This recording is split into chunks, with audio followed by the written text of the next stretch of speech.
Hello दोस्तों, आप सभी को मेरा प्यार भरा प्रणाम। मेरा नाम है नीलम नेगी और मेरे यूट्यूब चैनल का नाम है नीलम नेगी ब्लॉग्स पट्टी डागर। तो स्वागत है आपका मेरे यूट्यूब चैनल में।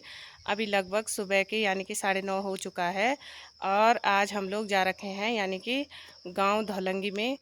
तो यहाँ पर भी एक छोटा सा प्रोग्राम था हमारा। तो अभी हम लोग, मेरे साथ है चाची जी, हेलो। सरोजनी चाची। तो ये भी मेरी सब्सक्राइब भी है, स्टाफ की भी है और नाते में यानी कि चाची भी है और एक फ्रेंड भी समझ लो, सभी क्योंकि हम। लाइक करो, शेयर करो और कमेंट करो तो जोड़ के दोस्तों, दबा के। तो अभी हम हैं यानी कि गांव धौलंगी में। तो अभी आप लोगों को दिखाएंगे यहाँ पर का आज का जो कार्यक्रम है। आज का कार्यक्रम ज़रूर दिखाऊंगी, तो बने रहिए।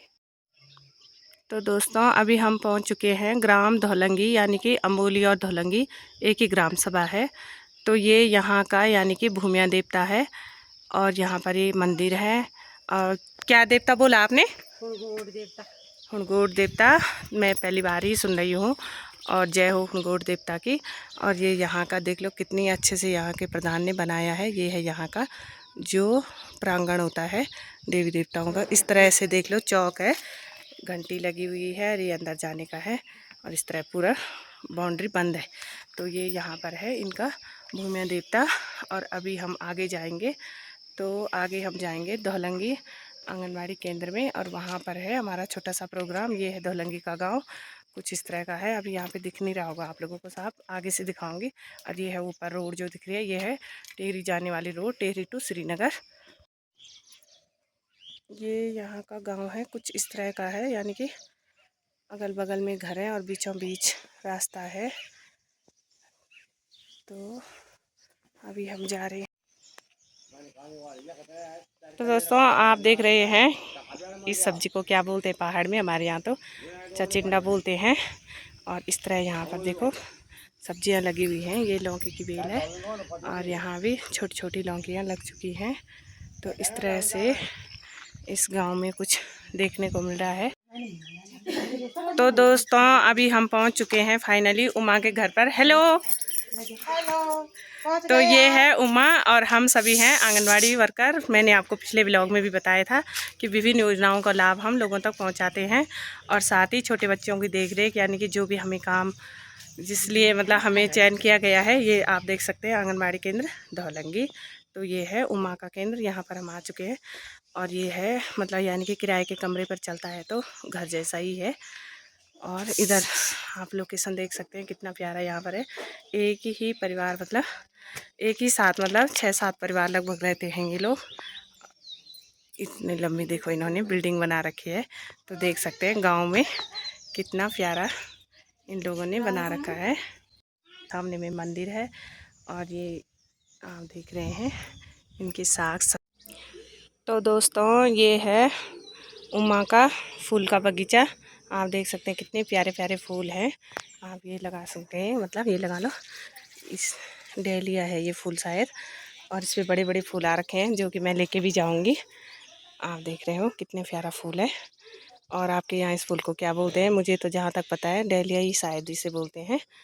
और ये छोटे छोटे कुछ इस तरह के फूल हैं। और ये इसका भिंडी का बगीचा है, पपीता है। और सही में इतना आनंद यहाँ पर हो रहा है, मतलब आके क्या ही बताऊँ। तो ऐसी जगहों में आप देख सकते हैं, मतलब प्रकृति के आगे सारी सजावट फेल हो जाती है जब अगर हम देखें प्राकृतिक रूप से जो चीज़ें होती हैं। हेलो दोस्तों, अभी हम लोग हैं आंगनबाड़ी केंद्र धौलंगी यानी कि उमा के केंद्र में। सामने आपको दिख रही है उमा बैठी हुई है और उसके बगल में बैठ रखी है रीना, केंद्र डोबलिया। और उसके बाद है सरोजनी चाची यानी कि आंगनबाड़ी केंद्र तल्य मंडल। और उसके बाद है हमारी स्पंदन लीडर जो कि हमारी मतलब ट्रेनर भी रहती है बीच बीच में, जसोदा। और ये अभी आपको समझाएगी अपनी विभिन्न योजनाओं के बारे में। तो हमारा आज का जो कार्यक्रम था वो था नंदा गौरा योजना, यानी कि जब लड़कियां इंटर पास करती हैं तो उन्हें हमारे विभाग के द्वारा 51,000 की धनराशि दी जाती है। तो दोस्तों, आप इस बैनर को देख के आप समझ सकते हैं, लिखा हुआ है नंदा गौरा योजना, यानी एक परिवार में जन्मी 2 बालिकाओं के लिए। तो पहले है ये जन्मी बालिकाओं के लिए, मैं अभी आपको शॉर्ट में बता रही हूँ क्योंकि इसे आपको विस्तार से जसोदा समझाएगी। और इधर है प्रधानमंत्री मातृवंदना योजना, जो कि मैंने अभी कहा, ये यानी कि गर्भवती महिलाओं के लिए होती है ये योजना, जो कि इन्हें फर्स्ट बच्चे में दी जाती है 5,000 रुपये की धनराशि, और सेकंड बालिका में भी इनको है 6,000 रुपये की धनराशि। तो इस तरह कई योजनाएं हमारे, यानी कि आप देख सकते हैं नीचे बाल विकास विभाग परियोजना, मतलब आप देख रहे हैं कि ये है हमारा विभाग, बाल विकास विभाग ICDS। तो अभी आपको विस्तार से जसोदा समझाएगी इन योजनाओं के बारे में, तो बने रहिए। तो ये केंद्र है, तो आप उनसे जानकारी ले सकते हैं और परियोजना से लाभ ले सकते हैं। नमस्कार दोस्तों, मैं आंगनबाड़ी कार्यकर्ती जखंड। हमारे बाल विकास परियोजना से आप लोगों को लाभ दिया जाता है, ये तो आपको पता ही होगा। नंदा गौरा योजना हो गई, प्रधानमंत्री मातृत्व वंदना योजना हो गई, और महालक्ष्मी किट जो आप लोगों को दी जाती है। लेकिन आप लोगों को ये पता भी है कि मतलब इसके लिए पात्र लाभार्थी क्या क्या होने चाहिए, मतलब इसके लिए पात्रता क्या क्या होनी चाहिए। तो सबसे पहले पात्रता यह है कि जिस परिवार को यह लाभ मिल रहा है उसका मतलब उस परिवार से उसका जो मेन सदस्य, जो परिवार का मुखिया है, वो सरकारी सेवा में कार्यरत नहीं होना चाहिए, क्योंकि उसमें जो मेन है, जो आय प्रमाण पत्र बनता है, उसमें उसकी जो सैलरी है, जो मतलब मासिक आय है, उसमें 7200 मतलब उसके लगभग होनी चाहिए, 7200 से ज़्यादा नहीं होनी चाहिए, मतलब 7,200 से ज़्यादा नहीं होनी चाहिए।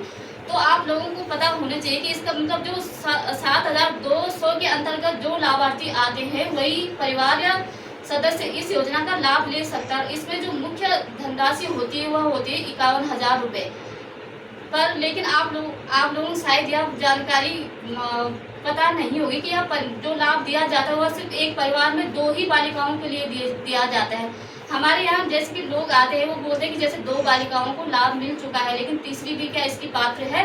लेकिन यह तीसरी बालिका इसकी पात्र नहीं हो सकती है, क्योंकि यह सरकार के द्वारा सिर्फ 2 ही बालिकाओं के लिए दिया जाता है। और जो लोग इसमें गलती करते हैं कि ये सबसे पहली गलती ये होती है कि जिन लोगों का पैसा रुक जाता है वो इस वजह से रुकता है क्योंकि उनको ये पता नहीं रहता है कि जो जन धन वाला खाता रहता है उसमें 51,000 रुपये की पूरी धनराशि नहीं आती है, और इसी जानकारी की वजह से उन्हें बाद में कई दिक्कतों का सामना करना पड़ता है। इसीलिए आपको सबसे पहले जब भी आप ये कार्य कर रहे हों तो आपको बैंक में जाकर ये पता करना है, सिर्फ बैंक में जाकर सिर्फ पता करना है, अपना अकाउंट या खाता नंबर लेके भी जाए, पासबुक लेके ना भी जाए, या फिर पासबुक लेके जाएं तो सबसे पहले आपको ये पूछना है बैंक में जाके बैंक मैनेजर से कि सर ये हमारा खाता सामान्य खाता है या जन धन वाला खाता है। क्योंकि दरअसल यह देखने में आया है कि जो भी पैसे की जो मतलब जो भी वो रुकावट आई है इसमें या इसी वजह से आई है क्योंकि लड़कियों का जन धन का खाता है उसमें 51,000 रुपये की धनराशि पूरी नहीं आ पाती है। तो आज के बाद आप लोगों को यह ध्यान भी रखना होगा कि आप लोग फॉर्म भरे तो सबसे पहले आपको बैंक से पता करना पड़ेगा कि यह खाता सामान्य है या जन धन का है। तो मैं आप लोगों को बताना चाहती हूँ कि जब नंदा गौरा का लाभ जो आप लेना चाहते हो वो 2 लोगों के लिए है। एक तो जन्मी बालिका के लिए उसको 11,000 रुपये मिलते हैं और एक जो 12 पास के लिए। तो इसके लिए आप लोगों को क्या क्या दस्तावेज तैयार करने हैं ये आपको मालूम होना चाहिए। एक है बालिका का स्थायी निवास, मतलब जो 12 पास वाली है उसके लिए बालिका का स्थायी निवास हो गया, आय प्रमाण पत्र हो गया गार्जियन का, और हो गया जन्म प्रमाण पत्र हो गया, पटवारी द्वारा हो गया हिस्सा प्रमाण पत्र जिसे अंश प्रमाण पत्र भी बोलते हैं, और एक हो गया सैक प्रमाण पत्र हो गया, बिजली का बिल हो गया, पानी का बिल हो गया। पानी का बिल अगर जिसका नहीं भी आता हो, क्योंकि गांव के क्षेत्रों में तो पानी का बिल नहीं आता है, तो प्रधान जी से प्रमाणित करके हमें देना है। इसके अतिरिक्त हो गया परिवार रजिस्टर की नकल हो गई, और जो बैंक स्टेटमेंट जो बोलते हो जितने परिवार रजिस्टर में जितने सदस्य हैं उनकी सभी की लगनी है, इसीलिए सभी का जो बैंक स्टेटमेंट होगा वो देना पड़ेगा आप लोगों को। और लाभार्थी का जो मतलब सबसे जो इसमें जरूरी कागज है वो है कि जो बालिका इंटर पास कर गई है उसे आगे जो पढ़ाई कर रही है उसका भी जो रजिस्ट्रेशन होता है, जैसे फीस रसीद हो गई या फिर जो कोई सरकारी वो कर दी होगी क्या बोलते हैं उसको, ITI हो गई, पॉलिटेक्निक हो गया, उसी लाभार्थी को लाभ मिल सकता है जो आगे पढ़ रहा होगा। ऐसा नहीं है कि जो 12वीं पास करके घर में बैठ गया उसको लाभ नहीं मिलेगा, क्योंकि सरकार द्वारा स्पष्ट लिखा गया है जो बच्चा आगे शिक्षा मतलब जो आगे मतलब आगे की कक्षा में जो पढ़ाई कर रहा होगा उसका प्रमाण पत्र भी चाहिए। तो इसके अतिरिक्त अगर आपको जानकारी लेनी होगी तो मैं ज़्यादा लंबी ना करते हुए इस वीडियो को आप आंगनबाड़ी कार्यकर्ती द्वारा संपर्क करके पता कर सकते हैं, क्योंकि आंगनबाड़ी कार्यकर्ती को इस बारे में जानकारी रहती है। ठीक है दोस्तों, धन्यवाद। तो दोस्तों, जो दूसरी हमारी योजना है, मुख्य योजना, ये है प्रधानमंत्री मातृत्व वंदना योजना। तो इसकी जानकारी आपको दे रही हैं तल्य मंडल से आंगनवाड़ी कार्यकर्ती सरोजनी। तो सामने आप देख सकते हैं, ये है सरोजनी चाची। हेलो दोस्तों, नमस्ते। मैं हूँ सरोजनी देवी। मेरा आंगनबाड़ी केंद्र का नाम है तल्ला मंडल। आज हम यहाँ पे इकट्ठा हुए हैं। अब हमारे कुछ प्रोग्राम रहते हैं, वो हमको करने पड़ते हैं। इसमें फोटो फाटो खींचनी पड़ती है। तो जो प्रधानमंत्री मातृ वंदना योजना है, वो ICDS द्वारा 2017 से चलाई जा रही है। तो इसमें अब काफ़ी बदलाव किया गया है। पहले तो और कागज़ थे, अब और ही है। इसमें लाभार्थी का आधार कार्ड हो गया। तो पहले इसमें ये था कि वो ई श्रम कार्ड और ये आयुष्मान कार्ड, ये 7-8 कागज़ हैं, इसमें से एक ही कागज़ चाहिए। तो इसमें अगर किसी के पास ई श्रम कार्ड हो तो वो लगाना बहुत ज़रूरी है। अन्यथा जिसके पास ये नहीं होगा तो राशन कार्ड, जॉब कार्ड, स्वास्थ्य कार्ड, और जो अनुसूचित जाति है हमारे साथ, वो भी लाभार्थी अनुसूचित जाति वाला रहता है, तो उनका जाति प्रमाण पत्र भी इसमें है, इस कागजों में। तो इसमें है, पहले तो आधार कार्ड हो गया लाभार्थी का, एक टीकाकरण कार्ड हो गया, और ई श्रम कार्ड हो गया, महिला का एकल बैंक अकाउंट, और 2 टीके लगने बहुत ज़रूरी है। अगर जब टीके लगेंगे तभी ये लाभ मिलेगा। और आंगनबाड़ी में पंजीकरण बहुत जरूरी है। तो दोस्तों, इस योजना का लाभ उस महिला को मिलेगा जिसका पति या परिवार में कोई सरकारी कर्मचारी न हो, सरकारी सेवा में न हो। बाकी अन्यथा जिसको आय कम हो वो भरा सकते हैं। ऐसे नहीं कि 6,000 वाला भरा सकते हैं। जिसकी आय 40-30 तक हो सकती है वो भी भराते हैं। तो दोस्तों, आज आपने देखा, हमने आपको बताया विभिन्न योजनाओं के बारे में। और जैसा भी बताया होगा, अगर आप लोगों को समझ नहीं आया होगा तो इसके लिए तो खैर हम माफी चाहते हैं, पर इतनी बड़ी बात नहीं है। आंगनबाड़ी कार्यकर्ता से संपर्क कर अपने सकते हैं। जो गांव के आंगनबाड़ी है, आप उससे संपर्क कर सकते हैं। और आपके आसपास जो भी आंगनबाड़ी जो परियोजना होती है, प्रत्येक ब्लॉक में एक परियोजना होती है। अगर आपको आंगनबाड़ी भी संतुष्ट ना कर सके तो आप जो हमारी परियोजना है वहाँ पर बहुत, मतलब ये लगा लो कि प्रत्येक परियोजना में 3 या 4 सुपरवाइजर होती हैं। तो आप उनसे भी जानकारी ले सकते हैं। तो आपको आज के जो हमारी योजनाएं हैं, मतलब कैसी लगी, और अगर आप लोग इसके लाभार्थी वर्ग में नहीं आते हैं तो अपने आसपास जो भी आते हैं सभी को जानकारी दें।